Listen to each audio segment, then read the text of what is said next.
Welcome back to Team Fast Eddy and HPI Baja Tutorials.com. We are going to address page number 46 in this tutorial, and I believe that all the parts that we're going to need are already out in our parts tray, with the exception of our side plate, which is this unit right here, and it's located in your bag, aluminum parts bag. At this pod, let's go ahead and remove the side plate from our bag, and we're going to use that in a later step. The first step, we're going to go ahead and grab our last remaining orange plate, and you're going to take a look at it, and you'll see that on one side there is a beveled hole and on the other side there is not. We're going to work from the back side of the plate. Again, the bevel is on the front and not on the back. We're going to take our last remaining bushing and we're going to go ahead and insert it into the bottom of the plate. And you do need to be careful. Sometimes they fall out, sometimes they don't, so just make sure it's not falling out on you. We're going to go ahead as well at this point and grab the spacer. You're going to see that there's a little nub on the bottom of the spacer. That nub is going to point down. I can't tip the RC right now, otherwise my brake pads are going to fall off. But if you look right here behind the pad and next to the clutch assembly, you're going to see that there's a hole there. And this little nub is going to fit down into that hole. So let's go ahead and place that spacer right there. We're going to take the top plate, and the top plate is going to fit over the top of everything, and we need to align the bushing down over the top of the brake cam post. So go ahead and set that down. You're going to see that all of the remaining 3 screw holes should line up. There are 2 very long screws, and they're thin, included in your kit, which are these units right here. These are going to go down into from the top plate, down through the brake caliper, and then into the bearing holder. And sometimes you have to wiggle it a little bit to get them in. We're just going to put those in and not tighten them up yet. If you tighten it up, it's not as easy to get the other one in. Okay, just like so. And now we have 1 screw left to put in. I believe that all the remaining screws there should be 4 of them that are the same size. Go ahead and grab one.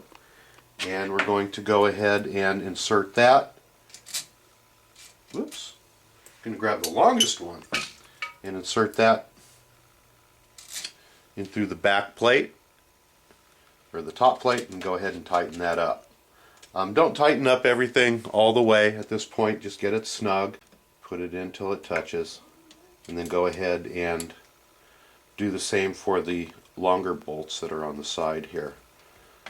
Sometimes these can prove to be a little bit difficult trying to catch that nut that's inside. That one caught pretty good. That one, as I pushed on it, pushed the nut through. So I'm going to hold it on the bottom with my finger. Go ahead and tighten that up.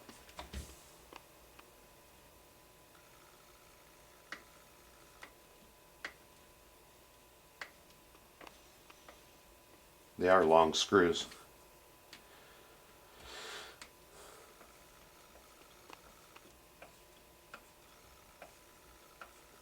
Then I'm going to go ahead and repeat the process on this screw, and then go ahead and go back through and in rotation tighten them all up until they're tight.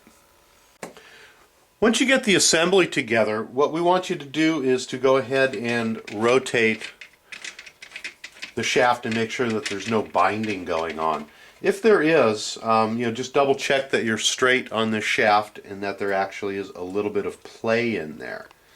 2 things happened as we were off camera. Once we got it all put together, we were getting binding in here, and we actually were having a different issue than I thought what we were having.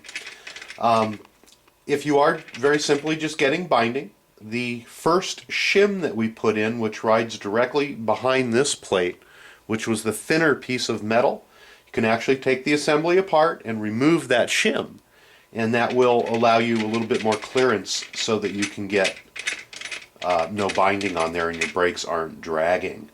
As your brakes start to wear out, you can put the shims back in order to make up the space of the worn pads. The other issue that we were having, and it took me a minute to figure this out, is that I'm not used to reading directions when I'm building, and the directions in this case are actually wrong. The metal bushing that goes into the top plate, the directions are showing us that it goes on from underneath. And I did think that was kind of odd as I was reading the directions and building it, but we were following the directions as we went along. What's happening is there's a little ridge here for the flange, and being from underneath, it was actually grabbing onto the top of the brake pad, not allowing it to float properly. So I went ahead and I removed the plate, and I swapped the metal bushing to the top of the plate rather than underneath, and it took care of the problem. So we're going to recommend that you go ahead and put that plate or the bushing on the top of the plate. We're going to go ahead and move to the next step in our tutorial now. Let's go ahead and grab your side plate, and you're going to see again, just like all the other pieces, the front portion has bevels in it and the rear of the plate does not. You're going to find two little rubber plugs inside of your parts basket. We're going to go ahead and put those in. And they go, actually, as we're holding this unit, we're going to put one in this hole. Just like all the other rubber things, it's good to moisten them up or lubricate them. So we're going to go ahead and put one here. And the second one, we're going to go ahead and slide into the side just like so.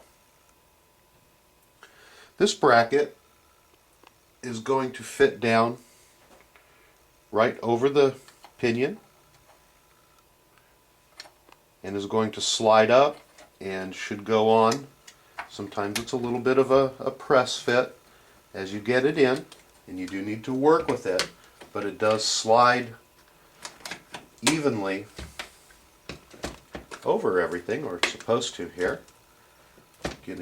Sometimes things are a little bit out of alignment when you're first building them, and that slides over and fits directly on just like so. We're going to go ahead and bolt it up now. We're going to go ahead and use the 4 remaining screws that are in our parts tray, and there are 1, 2, 3, 4 remaining screw holes. So it's pretty obvious where they go. So we're going to go ahead and put those in.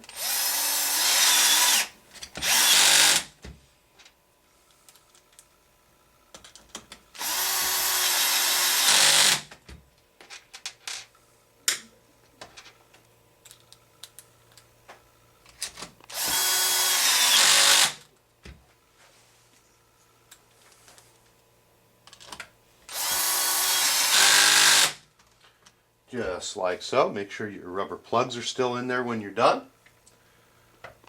And then we're going to go into our parts bag 85436, and there are only 3 parts left in there. We're going to go ahead and pull out this little plastic shield, file our part bag back away, and you'll notice that there is actually a front and a back on this. If you take a look, try to catch the light here, there's a solid portion here, and then this portion here has a notch in it, and then also there are 2 indentations on the inside here. These indentations are going to go inside, and that's where the screw heads are. We're just going to very simply just slide this down off the top, just like so.